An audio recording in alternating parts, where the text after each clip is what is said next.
उत्तर प्रदेश का गाजियाबाद जिला NCR national capital region में शामिल है। गाजियाबाद जिला हेडक्वार्टर में स्थित देवी मंदिर का नाम बाला सुंदरी चतुर्भुजी देवी मंदिर है, क्योंकि माता जी की मूर्ति एक लड़की के रूप में है। इस आस्था के केंद्र में लोग मन्नतें मांगते हैं। गाजियाबाद के मोदी नगर इलाके में 2 मंजिला मकानों की एक कॉलोनी को 2 मंजिला कॉलोनी के रूप में जाना जाता है। महिपाल सेन पिछले 30 साल से कॉलोनी में रह रहे हैं। महिपाल सेन का पेशा बाल काटने का है। चूंकि उनका हेयर कटिंग सैलून शहर के अच्छे इलाके में था, इसलिए उनका परिवार सुखी था। महिपाल के 2 बेटे थे, बड़ा बेटा राहुल और छोटा रोहित। घर 2 मंजिला था और पहले परिवार को एक साथ रहने में कोई दिक्कत नहीं थी, क्योंकि दोनों बेटे पिता के साथ सैलून में काम करते थे। बड़े बेटे राहुल की पत्नी का नाम राजकुमारी है। राहुल और राजकुमारी के 2 बच्चे हैं। बेटा बड़ा है और उसका नाम शब्द है, लेकिन प्यार से सब उसे सब्बी बुलाते हैं।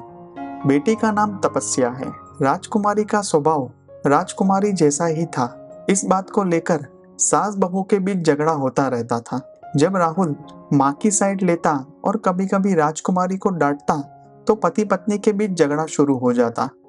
राहुल के शांत स्वभाव का मतलब था कि वो राजकुमारी के झगड़ेलू स्वभाव को सहन कर लेता था। राहुल के छोटे भाई रोहित की शादी हो जाने और उसकी पत्नी चंचल के घर आने के बाद देवरानी से जलन के कारण राजकुमारी के झगड़े बढ़ गए। महिपाल ने समझदारी से रसोई अलग कर दी। अब महिपाल, उसकी पत्नी पूनम देवी, बेटा रोहित और बहू चंचल चारों ऊपर रहते थे और राहुल, राजकुमारी, शब्द और तपस्या नीचे रहते थे। हालांकि छोटी छोटी बातों पर राजकुमारी का झगड़ा जारी रहता। राहुल की सहन शक्ति की लिमिट खत्म होने पर अगस्त 2020 में उनका तलाक हो गया। कोर्ट के आदेश अनुसार बेटा शब्द राहुल के पास रहा और राजकुमारी बेटी तपस्या के साथ पियर चली गई। सभी ने राहुल को दोबारा शादी करने की सलाह दी, क्योंकि उसे 8 साल के शब्द का पालन पोषण करना था और सैलून भी संभालना था। माता पिता की भी यही इच्छा थी। रिश्तेदारों से बात करने के बाद ऑफर आया। बागपत के पास दालूहेड़ा गांव की रेखा नाम की लड़की को उसके पति ने तलाक दे दिया था, इसलिए रेखा अपनी 1.5 साल की बेटी परी के साथ पियर में अपने माता पिता के साथ रहती थी। एक रिश्तेदार ने इन दोनों की मुलाकात कराई। रेखा ने शर्त रखी कि मैं शादी करने को तैयार हूँ और अपनी बेटी परी को लेकर गाजियाबाद आऊंगी, लेकिन तुम्हें उसे अपनी बेटी की तरह बड़ा करना होगा। राहुल ने भी उससे कहा कि तुम्हें भी सगी माँ की तरह मेरे शब्द को संभालना पड़ेगा। दोनों ने एक दूसरे की शर्त मान ली और दिसंबर 2020 में शादी कर रेखा अपनी बेटी परी को लेकर गाजियाबाद के 2 मंजिला कॉलोनी में रहने लगी। दोनों बहुओं के बीच किसी भी तरह की अनबन की समस्या से बचने के लिए महिपाल ने पहले की तरह ही रसोई अलग रखी। महिपाल, पूनम देवी, बेटा रोहित और बहू चंचल चारों ऊपर रहते थे और राहुल, रेखा, शब्द और परी नीचे रहते थे। धीरे धीरे रेखा इस परिवार में अच्छे से एडजस्ट हो गई। हर मंगलवार को जब सैलून में छुट्टी होती, तो कभी ऊपर तो कभी नीचे पूरा परिवार डिनर का प्रोग्राम करता था। समय बीतता जा रहा था। 15 अक्टूबर 2023 रविवार शाम को 7 बजे रेखा ने शोर मचाया। सास और देवरानी को बताया कि दोपहर 3 बजे शब्द कहीं खेलने के लिए निकला था, लेकिन अभी तक घर नहीं लौटा है, इसलिए मुझे चिंता हो रही है। कोई उसे उठा तो नहीं गया होगा। चंचल और पूनम देवी भी परेशान हो गई। नवरात्रि त्योहार के चलते उनके सैलून में भी काफी भीड़ थी। रविवार को पिता और दोनों बेटे रात करीब 10 बजे घर आते थे। चंचल ने सैलून में फोन किया और महिपाल तुरंत घर आ गया। हे मेरी बाला सुंदरी चतुर्भुजी, हर हाल में मेरे बेटे को वापस लाओ। मैं इसके बिना नहीं रह सकती। मैं तेरे मंदिर में नंगे पैर आऊंगी। 1000 रुपये की थाली लेकर आऊंगी। माँ, मेरे बेटे को सही सलामत वापस लाओ। रेखा रो रो कर माँ को पुकार रही थी। रेखा ने खाना भी नहीं खाया था। महिपाल, पूनम देवी और चंचल तीनों उसकी हालत देखकर डर गए। कुछ ही देर में राहुल और रोहित भी घर आ गए। वो दोनों भाई हर जगह ढूंढते हैं। शब्द तीसरी कक्षा में पढ़ता था। उसके स्कूल के सभी दोस्तों के घर की जांच की। रात 2 बजे तक शब्द को खोजने के लिए हाथ पांव मारते रहे, लेकिन कहीं पता नहीं चला। मोदी नगर थाने में शब्द की फोटो और दूसरी जानकारी देकर लापता होने की शिकायत दर्ज कराई। मेरे बेटे का किसी ने अपहरण कर लिया है। रेखा अक्सर यही बात दोहराती थी, इसलिए सोमवार की सुबह राहुल फिर से थाने गया और शिकायत दर्ज कराई कि हमें शक है कि किसी ने मेरे बेटे शब्द का अपहरण कर लिया है।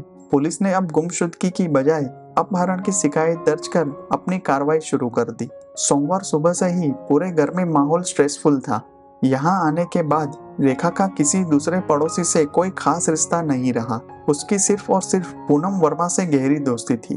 पूनम वर्मा 30 साल की थी और रेखा 32 साल की थी, इसलिए वो दोस्त बन गई। पूनम वर्मा भी सुबह से आकर रेखा को दिलासा दे रही थी और भरोसा दिला रही थी कि शब्द वापस आ जाएगा। महिपाल, सास पूनम देवी और देवरानी चंचल भी उसके पास बैठ गई। तुमने शब्द को सगे बेटे की तरह रखा है, इसलिए माँ तुम्हारी प्रार्थना सुनेगी। पूनम वर्मा अपने दोस्त को दिलासा दे रही थी। 11 साल के बच्चे के अपहरण का मामला था, इसलिए मोदी नगर के एसीपी ज्ञान प्रकाश राय ने अपनी टीम को मैदान में उतारा और रूरल डीसीपी विवेक चंद्र यादव भी इसमें इंटरेस्ट ले रहे थे। सोमवार रात 12 बजे पुलिस टीम उनके घर पहुंची और सभी से पूछताछ की। रविवार सुबह से रात तक महिपाल, राहुल और रोहित सैलून में थे। कुछ दूरी पर एक रिश्तेदार के घर दिवाली को लेकर साफ सफाई का काम चल रहा था, इसलिए उसकी मदद के लिए पूनम देवी दोपहर 12 बजे घर से निकली और शाम 6:30 बजे घर लौटी। चंचल सुबह 8 बजे से अपनी माँ के घर गई थी और शाम करीब 6:30 बजे वापस आई। घर में रेखा और उसकी बेटी परी ही थी, इसलिए पुलिस ने डिटेल में पूछताछ की। रेखा ने ऊंची आवाज में बताया कि शब्द दोपहर 3 बजे घर से निकला था। जाते वक्त उसने सिर्फ इतना कहा कि वो खेलने जा रहा है। वो गया, उसके बाद वापस नहीं आया। पुलिस के दूसरे सवाल के जवाब में रेखा ने कहा कि शब्द के बाहर जाने के बाद ना तो कोई आया और ना ही कोई बाहर गया। करीब 6:30 बजे मेरी सास और देवरानी आई, उनके अलावा ना कोई आया ना गया। एसीपी ज्ञान प्रकाश राय ने एक चालाक लेडी कांस्टेबल को ऑर्डर दिया कि वो पड़ोसियों से मिले और इस परिवार के सभी लोगों के अंदरूनी रिश्तों के बारे में ज्यादा से ज्यादा जानकारी हासिल करे। वो लेडी कांस्टेबल अपना काम शुरू कर चुकी थी। दूसरी टीम ने आसपास के इलाके के सीसीटीवी फुटेज की जांच शुरू कर दी। पुलिस टीम को सबसे बड़ा फायदा ये हुआ कि इन लोगों के घर के ठीक सामने एक घर में कुछ दिन पहले ही सीसीटीवी कैमरा लगा था। पुलिस ने उसकी फुटेज की बारीकी से जांच शुरू कर दी। रविवार 15 अक्टूबर 2023 दोपहर 1 बजे से शाम 7 बजे तक एक एक फुटेज चेक करने के बाद टीम ने एसीपी को रिपोर्ट दी कि मामला डाउटफुल है। वो बच्चा 1:30 बजे बाहर से घर में एंटर करता है, उसके बाद वो कहीं जाने के लिए घर से नहीं निकला है। टीम ने एक और चौंकाने वाली जानकारी दी कि रेखा मैडम ने बताया था कि घर में ना कोई आया था, लेकिन 3:30 बजे एक लेडी उनके घर में घुसती देखी गई थी। इस बात की पुष्टि होने के बाद कि बच्चा घर से बाहर नहीं निकला है, पुलिस का मानना है कि बच्चा किसी भी हालत में है लेकिन घर में ही है। एसीपी ज्ञान प्रकाश राय ने इस बात की इंफॉर्मेशन रूरल डीसीपी विवेक चंद्र राय को दी। उन दोनों ऑफिसर्स के साथ पूरी टीम घर पर आ गई और घर के अंदर जांच शुरू कर दी। इमारत के हर कोने की जांच की, ग्राउंड फ्लोर से फर्स्ट फ्लोर तक, लेकिन कुछ पता नहीं चला। घर के पीछे 8 फुट खुली जगह थी। 2 कांस्टेबल्स ने उधर देखा। नाली का लोहे का ढक्कन आधा टूटा हुआ था और लकड़ी का एक टुकड़ा अजीब ढंग से रखा हुआ था। वो अंदर भागा और एसीपी को इन्फॉर्मेशन दी। पूरी टीम वहां पहुंची। परिवार के लोग भी दौड़कर आ गए।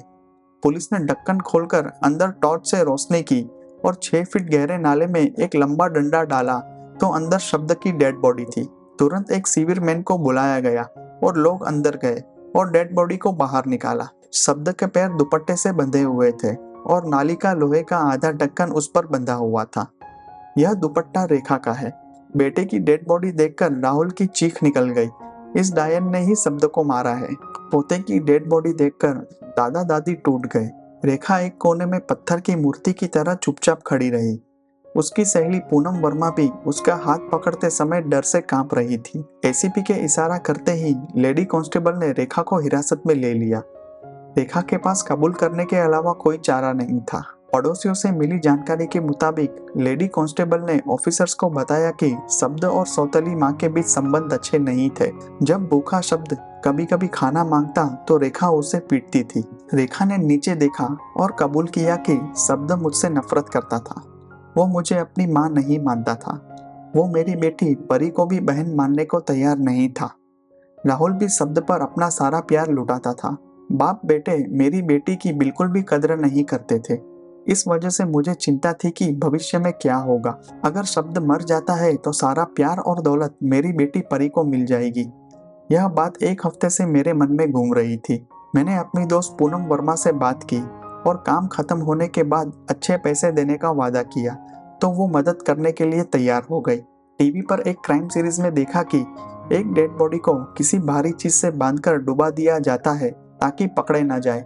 रविवार को तीनों आदमी सैलून में थे और मेरी देवरानी पियर जा रही थी, सांस भी जाने वाली थी। शब्द 1:30 बजे घर आया। मैंने पूनम को फोन किया। 3:30 बजे उसके आने के बाद मैंने शब्द को चॉकलेट का लालच देकर कमरे में बुलाया। जैसे ही वो अंदर आया, पूनम ने उसे बिस्तर पर पटक दिया और उसके पैर पकड़ लिए। जब मैं अपने हाथ से उसका गला घोटने गई तो उसने मेरे चेहरे पर कोहनी मार दी। चिढ़कर मैंने पूरी ताकत से अपने दुपट्टे से उसका गला घोंट दिया। जब वो तड़प रहा था तब पूनम ने उसके हाथ पैर पकड़ रखे थे। 20 मिनट तक गला घोंटने के बाद हमें यकीन हो गया कि वो मर चुका है। अंधेरा होने तक उसकी डेड बॉडी को सोफे के नीचे छिपा कर रखा था। 3 घंटे बाद अंधेरा हो गया और नाले का ढक्कन तोड़ दिया। ढक्कन का आधा हिस्सा उसकी बॉडी पर बांध दिया और उसे नाले में धकेल दिया। फिर नाली के ऊपर एक लकड़ी का टुकड़ा रख दिया। सौतेली माँ ने अपने 11 साल के मासूम बेटे को कितनी बेरहमी से मार डाला। यह बात सुनकर हर कोई दंग रह गया। रेखा और पूनम वर्मा को आईपीसी 363 और 302 के तहत गिरफ्तार किया गया। जब पुलिस ने इसकी इंफॉर्मेशन बागपत में रहने वाले रेखा के माता पिता को दी तो उन्होंने ऐसी बेटी का चेहरा देखने से भी इनकार कर दिया।